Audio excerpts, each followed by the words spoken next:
If you're following our channel, you probably know that we have recently released a video about the Bee Gees. The video addresses more about the trio's career, and not so much about their personal lives. With that in mind, today we will go deeper into the brothers' relationship and the personal life of the last living member of the Bee Gees, Barry Gibb.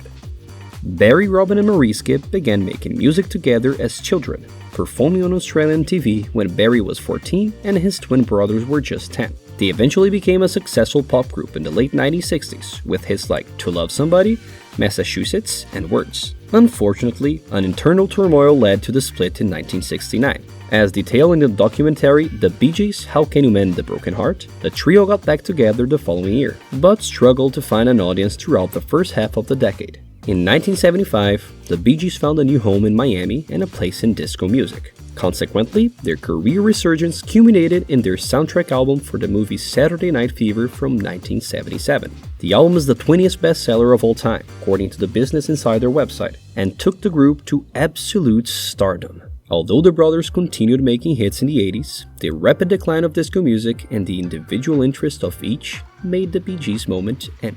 After Maurice's death in 2003 and Robin's death in 2012, Barry became the only surviving member of the Bee Gees. And as we can see, little has changed in his life since the time he was in the band. He is 76 years old now and still lives in Miami, according to the interview published by The Guardian newspaper in December 2020. He continues to write and perform songs. On January 8, 2021, Barry released his latest studio album, Greenfields, his first release since In the Now from 2016.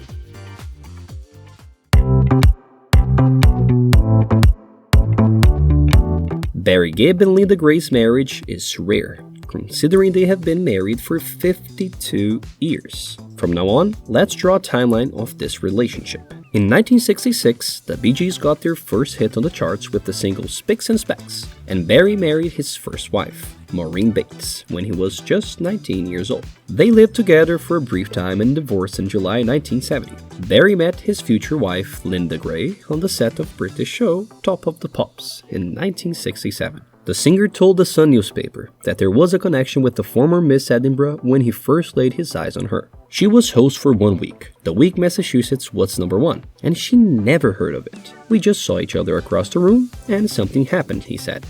In an interview with Piers Morgan's Life Stories in 2017, he went further and said, "When we first saw each other, I thought it was love at first sight. I thought then, that is the woman I'm going to spend the rest of my life with." On September 1st, 1970, on Barry's 24th birthday, he and Linda went living together. The divorce from his ex-wife Maureen had been finished 2 months earlier.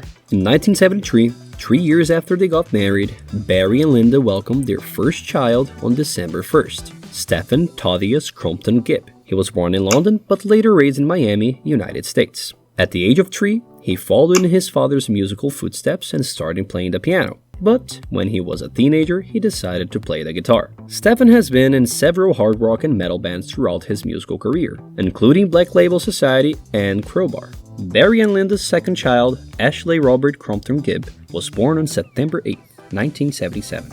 Like his father and older brother, he also pursued a musical career. The couple's third child, Travis Gibb, was born on January 10, 1981. And 3 years later, both welcomed another boy into the family. Michael Gibb was born on the same day as his older brother Stephen on December 1st. He was named after the musical icon Michael Jackson, who was his godfather and a good friend of Barry's. On December 29, 1991, Barry and Linda welcomed the only girl, Alexandra Gibb. 10 years later, they became grandparents as their son Stephen welcomed his first daughter. Almost a year later, Ashley Gibb's first child, Lucas John Crompton, was born. In September 2020, Barry and Linda celebrated their 50th wedding anniversary. Since their marriage, both have shared a life full of experiences, 5 children, 7 grandchildren, and an incredible musical career.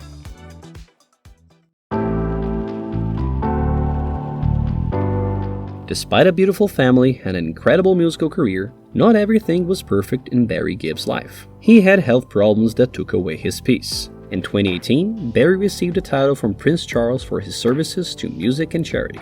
But when asked by the royals to stand up, the singer replied, "I don't think I can."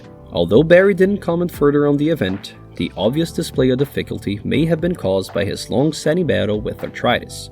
which he first mentioned in an interview with the journalist Michael Parkinson in 2001. I suffer from extensive arthritis, so it's pretty much everywhere. You can see it on my hands. I already have a missing finger, but I have to deal with it.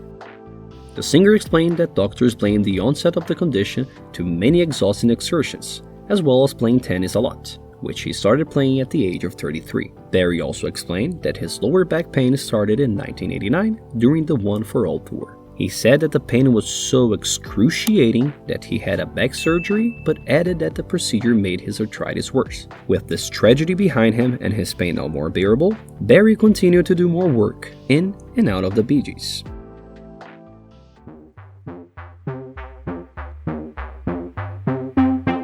Barry, Robin, and Maurice Gibb struggled with their fame. Maurice was an alcoholic, Robin was addicted to amphetamines, their younger brother Andy developed a cocaine addiction that killed him by the age of 30. If Barry was fine at the time, it was because of his wife. In an interview with The Guardian newspaper in December 2020, Barry confirmed this. "My brothers had to deal with their demons, but I was married to a lady who didn't want to have them. I could bring drugs into our home, but they would end up in the bathroom. She never allowed me to go in that direction." It was in the mid-70s that the brothers started using drugs. In the documentary VH1 Legends, Bee Gees, Barry described it this period. It was the flower power period. There wasn't anybody he knew that wasn't on some form of drugs. Maurice added, "Actually what it was at one time Barry'd smoking pot, Robin was on pills, and I'd be drinking." According to the biography of Frank Cascio, a close friend of Michael Jackson, it was Barry who informed the King of Pop about the incredible creative effects of cannabis. Barry insisted that he had written most of his hits while under the influence of weed. Michael and Barry then started using in the recording studio, and there are rumors that they would drive around Neverland Ranch to pull themselves back together after using. Barry doesn't use those things or any other drugs anymore, due to the painful arthritis that threatened to end his career completely. "I think I'm fine now. I've changed my lifestyle and diet. I don't eat meat and I've cut out dairy."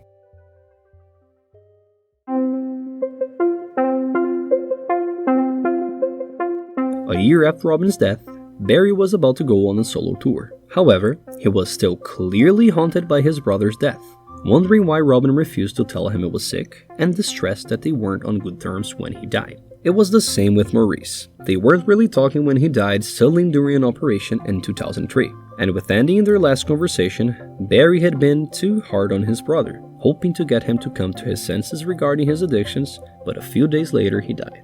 It's really intriguing to note that the brothers didn't get along off stage, and the question remains, why was their relationship so troubled? In an interview for The Guardian newspaper, Barry said that fame came to make them successful, but also to destroy them. There is fame and ultra fame, and they can destroy you. You lose perspective. You're in the eye of a hurricane and you don't know it's there. And you don't know what's tomorrow. You don't know if what you're recording is going to be successful or not. And we were kids, don't forget. In 2020, HBO produced the documentary How Can You Mend a Broken Heart?, where Barry revealed that there were several periods during their decades in music when he, Robin, and Maurice didn't get along, most notably after the trio's initial fame at the end of the 1960s. This period was marked by the hits like To Love Somebody. Robin and Barry, in particular, began to fight over who deserved to be lead vocalist, as they were equal in vocal ability and songwriting talent. In an archival footage featured in the documentary, Robin said he felt at the time that he had been overlooked by the band's manager, Robert Stigwood, who also managed artists like Eric Clapton and the Beatles.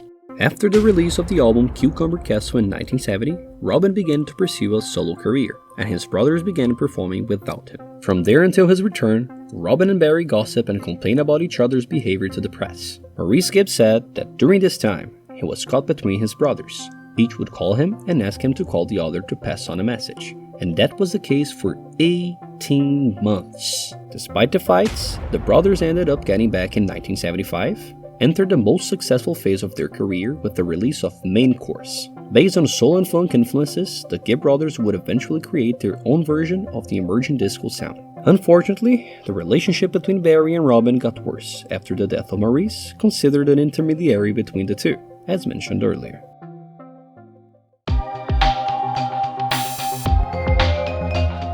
The first time Barry Gibb performed as a solo artist, he was encouraged by his wife Linda. She said he had to stop mourning his brother's deaths, get off his backside, and make music again. The realization that my brothers, first Maurice and now Robin, were no longer by my side made me feel very isolated. When I looked left or right, they weren't there with me. For Barry, it is an abiding sadness that prior to his brother's departure, their relationship deteriorated so much to the point he felt they were no longer friends. After Maurice's death, Robin invited Barry to continue his career, but he declined, claiming that the Bee Gees were the three of them. For the last 5 years, Robin and I have not been able to connect in any way. What drove me down was that we didn't get a chance to really say goodbye. The only time I felt we made up was when I kissed Robin on the head the last time I saw him before he died. I couldn't see Andy before he died, and I never got to see Maurice before he died. Mo died within 2 days, so it was very quick and a big shock to everyone. As the eldest of the Bee Gees, Barry saw his role as a protector of the brothers and solved many things for them during his career. Maurice was the extrovert, Robin was the most concerned, and Barry was not only responsible for payments, but also the one who made sure everyone was ready to go on stage. I used to say, for God's sake, tell Robin to do his hair, or tell Robin to shine his shoes. When we were younger, it was a radical competition between us. Who would be the most popular? Who won the spotlight? This happens in all groups, and we were no exception. What I've learned since then about life is to laugh at everything. See through it all. Don't let your ego be in charge. In the documentary How Can You Mend a Broken Heart, Barry remembered his brothers and said he would sacrifice everything. The music, the fame, the lifestyle, to be able to spend one more day with them. I can honestly come to terms with the fact that they are not here anymore. Never been able to do that. I'm always reliving it. It's always, what would Maurice think? Or what would Robin think? And Andy. It never goes away. I'd rather have them all here, and no hits at all, he said. As the last remaining member of the Bee Gees, Barry Gibb told the New York Times in 2020 that since he knows he won't be here forever, he'll keep playing his music until then. The mission is to keep our music alive, regardless of us, regardless of me. One day, like my brothers, I won't be around anymore, and I want the music to last. So I'm going to play it no matter what. For more videos like this, subscribe to our channel and hit the like button. You can leave a suggestion for a new video in the comments below. Thank you so much. See you in the next video.